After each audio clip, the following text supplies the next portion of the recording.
제자로 부름받은 빌립과 나다나엘이라는 제목으로 말씀을 나누도록 하겠습니다. 우리 지난주 말씀을 잠시 복습하기 원합니다. 지난주 우리가 요한복음 1장 35절에서 42절까지의 말씀을 함께 나누었죠. 예수님을 만난 사람들이라는 제목으로 나누었습니다. 기억하시죠? 새로운가요? 생소하세요? 예수님을 만난 사람들이라는 제목으로 함께 말씀을 나누었습니다. 첫 번째 예수님을 만난 사람은 세례 요한이었습니다.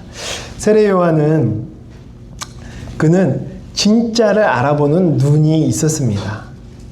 진짜 예수님을 알아보고 진짜를 위해서라면 자신의 마지막 소유라고 할 수 있는 제자들까지도 포기하는 사람이었습니다. 두 번째 예수님을 만난 사람은 세례 요한의 두 제자 안드레와 무명의 한 제자였습니다. 그들도 진짜이신 예수님을 만났을 때 그 진짜이신 예수님의 제자가 되길 원했습니다. 제자란 스승의 삶을 보고 배워 그대로 따라가는 사람이라고 했죠. 그들은 예수님의 삶을 보고 배워 그대로 따르기 위해 예수님을 쫓아갔습니다. 셋째는 안드레가 데려온 그의 형 시몬이었습니다. 시몬은 주님을 만나기 전 그의 이름처럼 황폐한 삶, 불안한 삶을 살았습니다. 시몬은 주님을 만나자 주님께서 그의 이름을 시몬에서 베드로로 바꿔주셨습니다. 그의 이름의 변화처럼 그의 인생도 황폐하고 불안한 인생에서 이제는 흔들리지 않는 반석 같은 인생으로 바뀌게 되었습니다. 이렇게 예수님을 만난 사람들을 통해 주시는 메시지를 우리가 살펴보았죠. 세례 요한처럼 진짜를 알아보는 눈을 갖고 진짜를 위해 헌신하는 삶이 되신 우리 성도님들 되기를 바랍니다. 안드레와 또 다른 제자처럼 예수님의 삶을 보고 배워 따르는 성도님들 되시기를 바랍니다. 시몬을 베드로로 바꿔주신 주님께서 성도님들의 삶도 황폐하고 불안한 인생에서 견고한 반석과 같은 흔들리지 않는 인생으로 변화시켜 주실 줄 믿습니다.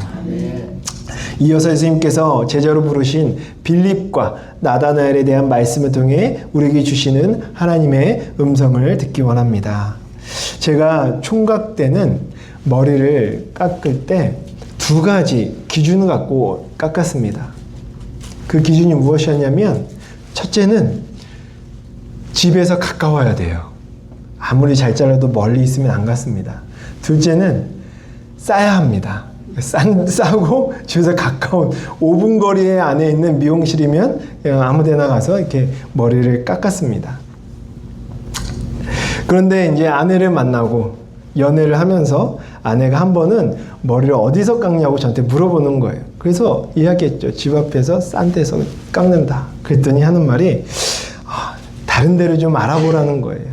예쁘게 깎지 않는다라는 것이죠. 그래서 그때 미용실에 대해서 좀 알아보기 시작했습니다.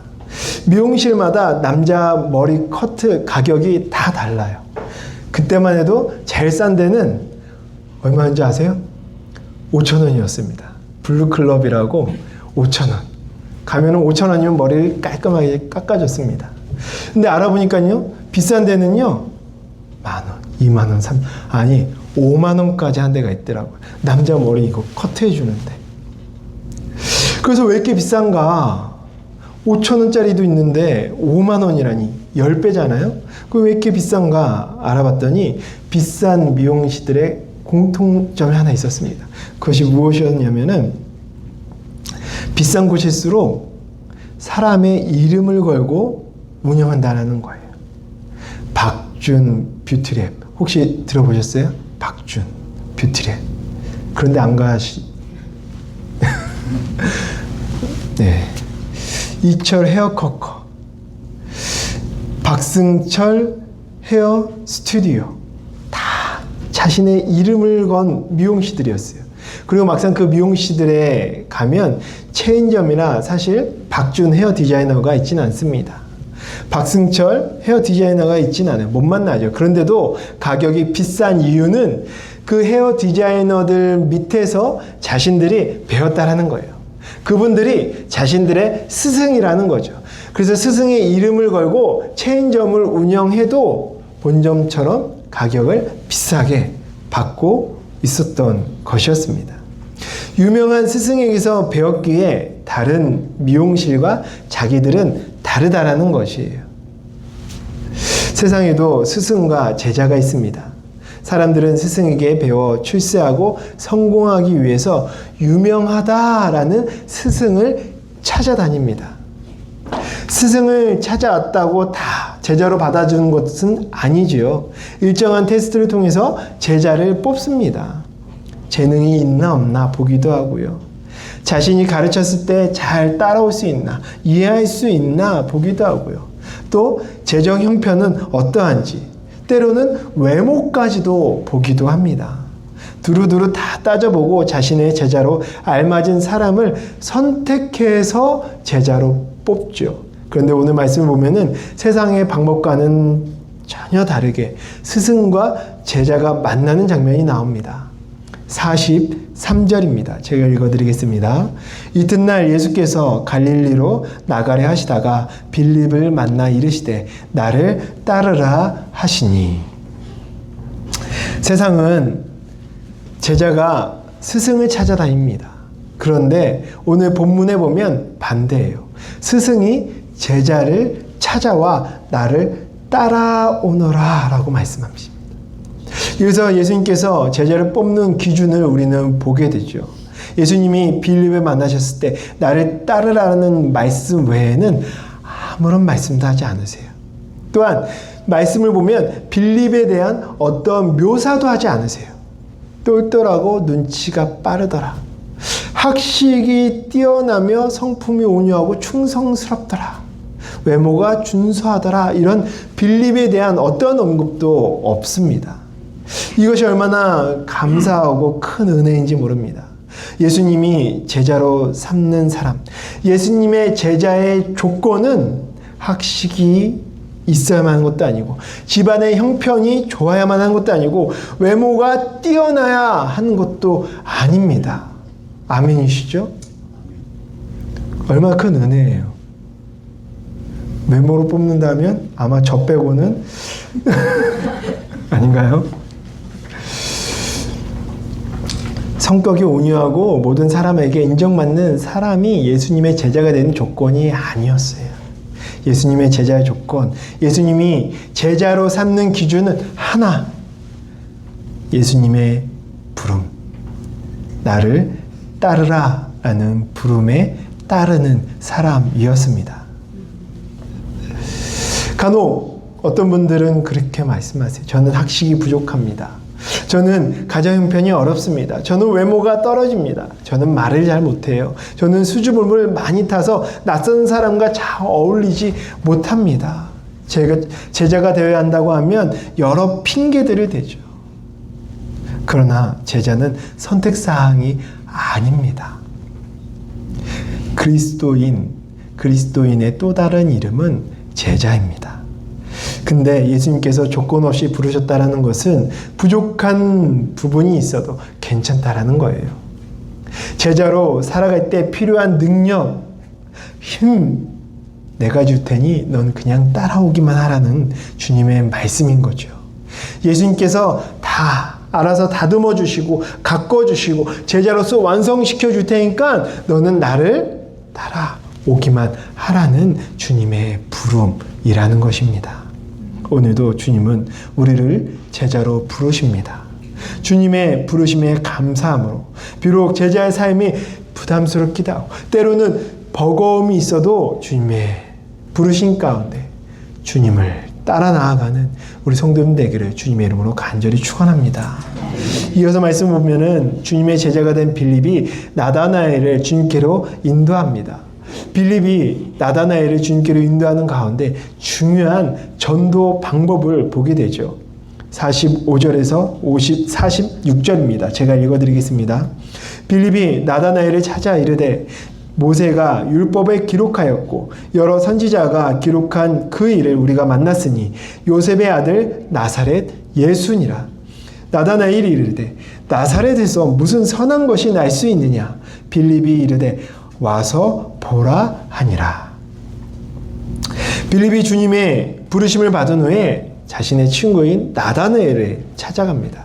그리고 모세의 율법과 선지자들이 기록한 사람을 만났는데 그 사람은 요셉의 아들 나사렛 예수라고 나다나엘에게 전합니다.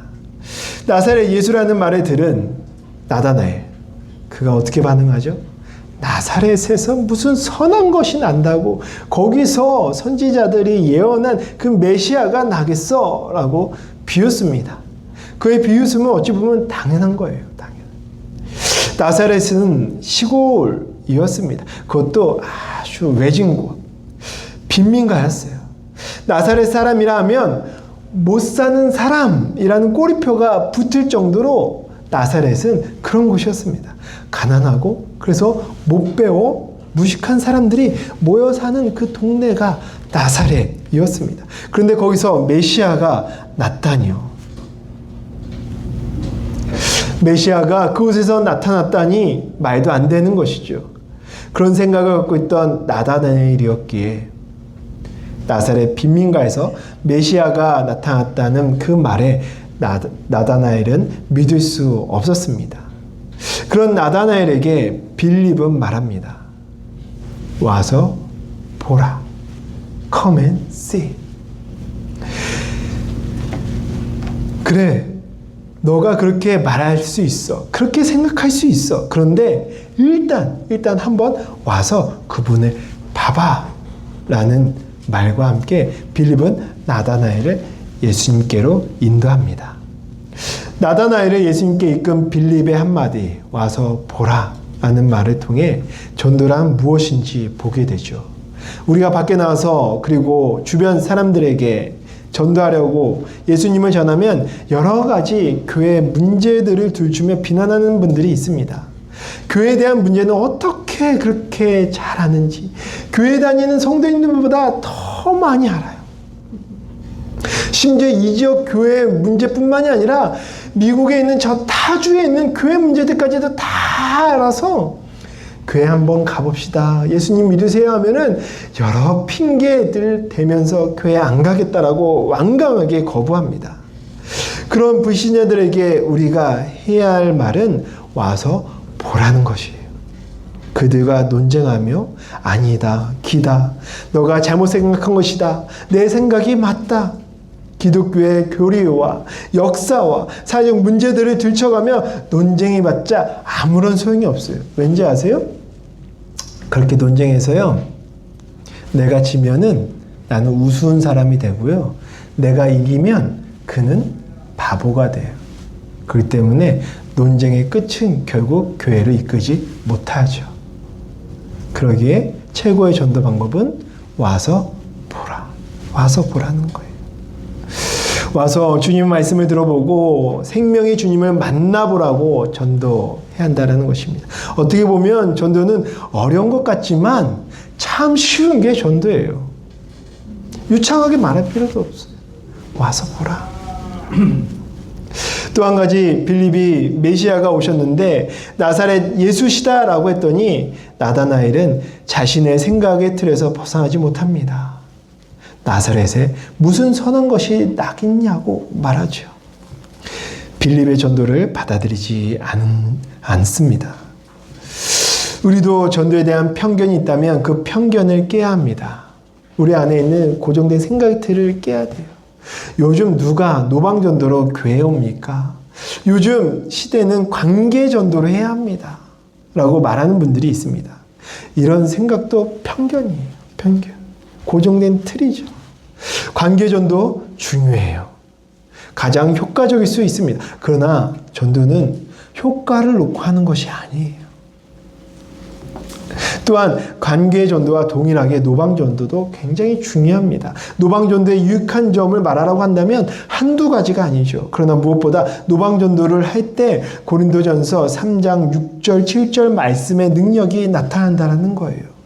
고린도전서 3장 6절 말씀입니다. 나는 심었고 아볼로는 물을 주었으되 오직 하나님께서 자라게 하셨나니. 그런즉 심는 이나 물 주는 이는 아무것도 아니로되 오직 자라게 하시는 이는 하나님뿐이시니. 우리는 그 하나님을 믿고 의지하며 자라게 하실 그 하나님을 믿고 의지하며 그냥 복음의 씨를 계속 뿌리면 된다라는 것이죠. 우리는 씨를 뿌려야 합니다. 그러면 반드시 하나님께서 그 뿌려진 씨가 싹이 나고 자라도록 역사하십니다. 우리 잠깐 한 영상을 볼 텐데요. 예전에 보셨을지 모르겠습니다.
In a Baptist church in Crystal Palace in southern London, the Sunday morning service was closing and a stranger stood up at the back, raised his hand, he said, "Excuse me, Pastor, can I share a little testimony?" The pastor looked at his watch, he said, "You've got 3 minutes." And this man proceeded.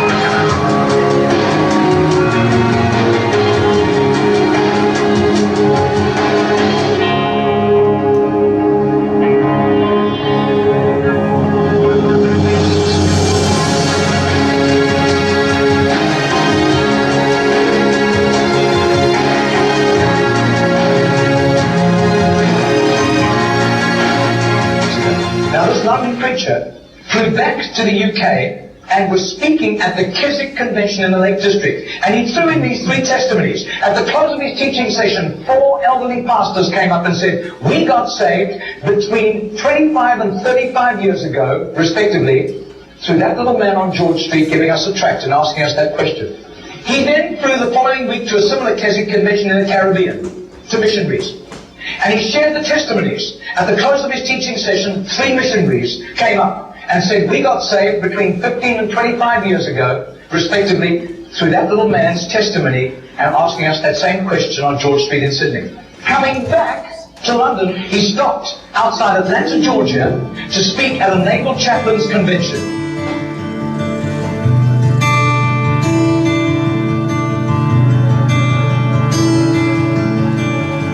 6 months later, flew to do a convention for 5,000 Indian missionaries in a remote corner of northeastern India.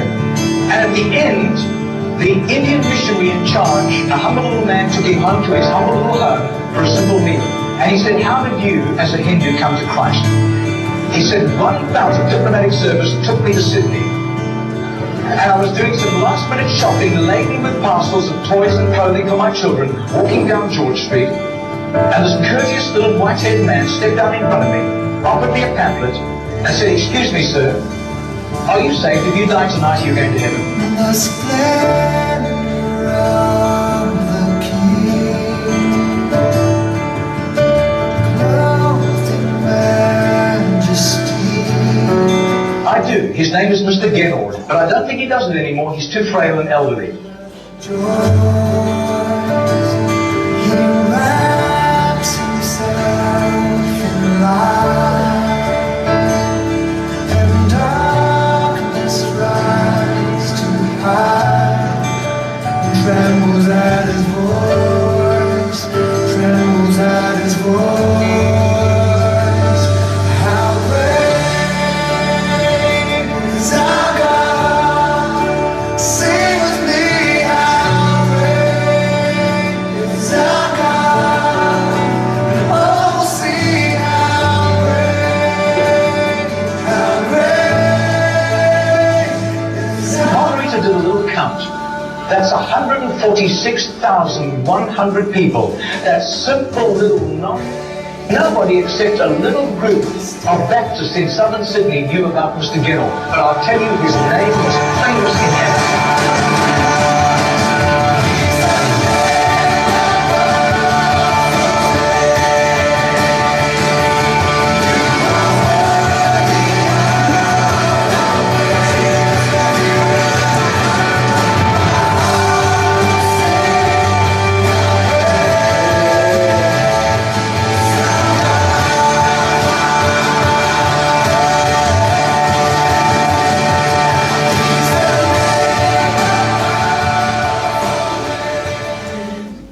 아멘.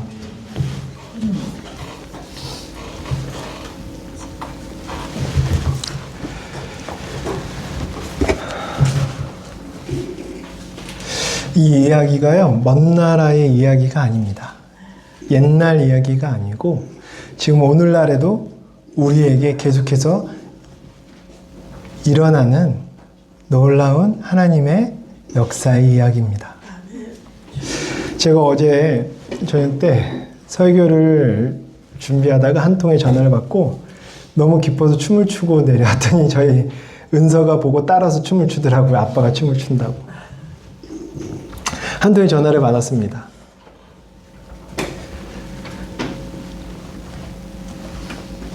제가 누구시죠? 라고 묻자 첫 마디가 이렇게 얘기하는 거예요. 혹시 손흥민이 축구하러 왔을 때 그때 축구장 앞에서 전도하셨던 목사님이신가요? 네, 맞습니다. 그랬더니 하시는 말씀이 저를 기억하실지 모르겠는데 제가 목사님께 김밥을 드렸는데 기억나세요? 네, 기억납니다. 하시는 말씀이 포틀랜드로 이사 온 지 얼마 안 되셨대요. 근데 그날 축구장에 경기를 보러 갔다가 손흥민 온다는 이야기를 듣고 경기를 보러 갔다가 전도하는 우리 성도님들을 보았는데 마음이 너무 감동이 돼서 우리 교회에 오고 싶다라는 거예요. 우리 교회를 알아보고 저한테 연락을 하기 위해서 여러 차례 방법들을 알아봤는데 알 수가 없어서 또 전화했다라는 거예요. 근데 제가 보니까요, 저한테 전화를 그 전에 하셨어요. 근데 제가 타주 전화번호여서 스캠인 줄 알고 안 받았더라고요. 그래서 어제 통화를 하고 다음 주에 오시겠다고 예배 시간하고 교회 주소를 전해드렸습니다. 지금도 노방전도로 복음을 전해주고요. 교회를 찾는 이들에게 안내가 됩니다. 호주에서 전후회 저분, 그 자리에서 예수님을 영접하겠다라고 말한 사람은 없을지 모르지만 그가 뿌린 그 씨앗을 통해서 하나님께서 놀랍게 역사하셔서 수많은 사람들이 예수님을 믿고 주님께로 돌아오는 역사가 일어났습니다. 우리는 계속해서 씨를 뿌려야 합니다. 그러면 반드시 하나님께서 그 뿌려진 씨가 싹이 나고 자라도록 역사하십니다. 이어서 말씀 47절에서 48절 말씀입니다. 제가 읽어드리겠습니다. 예수께서 나다나엘이 자기에게 오는 것을 보시고 그를 가리켜 이르시되 보라, 이는 참으로 이스라엘 사람이라 그 속에 간사한 것이 없도다. 나다나엘이 이르되 어떻게 나를 아시나이까? 예수께서 대답하여 이르시되 빌립이 너를 부르기 전에 내가 무화과 나무 아래에 있을 때에 보았노라. 와서 보라는 빌립의 전도에 나다나엘이 주님께 옵니다. 나다나엘을 보자마자 주님은 보라, 참으로 이스라엘 사람이라 그 속에 간사한 것이 없도다라고 말씀합니다. 주님은 사람의 겉모습을 보시는 분이 아니라 외모를 보시는 분이 아니라 주님은 그 사람의 중심을 보시는 분이십니다. 사람은 외모를 보지만, 사람은 겉모습을 보고 따지지만 주님은 그 사람의 중심을 보신다라는 거예요. 우리 주님은 뻔지르한 겉모습을 보고 감탄하지 않으십니다. 그 마음이 깨끗함과 순결함이 있을 때 주님은 기뻐하신다는 거예요. 비록 겉모습은 생활 수준은 초라하게 보일지 몰라도 주님은 그 마음의 중심이 정말 주님을 향하였나, 주님만을 의지하는가, 아니면 탐욕과 죄로 얼룩지고 그 죄 가운데 즐기며 살아가는가를 보신다라는 겁니다. 우리 성도님들은 어떠신가요? 주님이 우리 성도님들의 중심을 보셨을 때 뭐라고 말씀하시겠습니까? 저는 우리 성도님들 마음 중심을 우리 주님이 보셨을 때 나다나엘에게 하셨던 말씀처럼, 누구누구야, 넌 마음이 진실하고 참 깨끗하구나. 남을 속일 줄 모르고 정직하고 간사한 것이 없구나. 이런 주님의 칭찬을 듣게 되시는 우리 성도님들 되기를 주님의 이름으로 간절히 축원합니다. 주님이 빌립이 너를 부르기 전에 내가 무화과나무 아래 있을 때에 보았노라 라는 말씀을 했을 때 나다나엘이 깜짝 놀랐습니다. 그리고 즉각적으로 자신이 어떤 사람인지 아시는 주님께 당신은 하나님의 아들이시요, 당신은 이스라엘의 임금으로서이다 라고 고백합니다. 그 고백에 예수님은 내가 너를 무화과 아래에서 보았다 함으로 믿느냐, 이보다 더 큰 일을 보리라 라고 말씀하세요. 이 말씀 속에 주님이 우리 삶 가운데 역사하시는 원리를 볼 수 있게 되죠.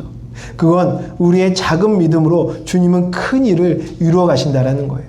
우리는 늘 큰 믿음 생각하지만 주님은 우리의 작은 믿음이라도 주님께 맡겨드릴 때 그 믿음을 통해 큰 일을, 놀라운 일을 이루어 가신다는 거예요. 어찌 보면 너무나 보잘것없어 보이는 믿음인데도 주님은 그 작은 믿음을 주님께 드리면 그 믿음을 통해 역사를 이루십니다. 마지막 한 가지 이야기를 들려드리고 말씀을 마치도록 하겠습니다. 영국의 한 교회에 다니는 5살짜리 소년 이야기입니다. 이 소년은 인도 선교에 대한 작은 꿈이 있었습니다. 근데 방법을 몰라 1센트를 헌금함에 넣으며 편지를 썼습니다. 이 돈으로 성경을 사서 인도에 보내주세요. 교회에선 비록 돈은 너무나 작은 1센트였지만 이 아이의 믿음이 기특해서 돈을 더 보태 성경 한 권을 사서 인도로 보냈습니다. 그로부터 20년이 지난 후 그 교회 목사님이 인도에 여행을 하러 가게 됐는데, 웬걸요, 인도는 힌두교인들하고 그리고 불교인들이 대부분인데 유독 목사님이 방문한 그 마을만큼은 기독교인들이 많은 거예요. 그래서 주민들에게 물어봤습니다. 인도 사람들은 힌두교 믿지 않습니까? 그랬더니 그 주민 중에 한 분, 크리스찬인 한 분이 이렇게 말을 하는 거예요. 지금부터 20년 전 한 선교사님이 우리 마을에 들렸습니다. 그리고 영국의 한 소년이 보내는 것이라고 하면서 성경을 우리에게 건네주며 복음을 전해주고 가셨습니다. 그때부터 우리는 성경을 펴서 읽기 시작했고 지금까지 그 성경을 우리는 믿고 있습니다. 주민은 그 말을 들려준 후에 목사님에게 그동안 갖고 있던 그 성경을 가져와서 보여주었습니다. 그 성경을 보는 순간 목사님은 깜짝 놀랐어요. 왜냐하면 20년 전 자신의 교회에서 그 성경책을 보낼 때 성경책 맨 뒷페이지에 그 5살 아이가 자신의 마음을 담아 친필로 적어놓은 흔적이 그대로 남아 있었기 때문이죠. 5살 아이의 작은 믿음이 인도의 한 마을을 복음화시켰던 것입니다. 하나님의 역사는 언제나 우리의 믿음을 통해서 일어납니다. 우리의 믿음이 크든 작든 상관없이 우리의 믿음을 통해 하나님은 역사하십니다. 우리가 아무리 작은 일이라도 믿음으로 행할 때 우리가 상상도 하지 못할 큰 일로 주님께서는 역사해 주시는 줄 믿으시기 바랍니다. 사랑하는 성도 여러분, 우리의 작은 믿음, 연약한 믿음, 사람이 보았을 때 보잘것 없어 보이는 믿음일지라도 주님께 드리십시오. 주님은 우리의 믿음을 통해 우리가 예상하지 못하고 기대하지 못했던 크고 놀라운 역사를 우리의 인생에, 우리의 가정에, 우리의 일터에, 우리의 교회에, 그리고 우리가 사는 이 오래건 주에 이루어 주실 줄 믿습니다. 우리 성도님들이 드린 작은 믿음을 통해 놀라운 일을 경험하게 되기를 간절히 축원합니다.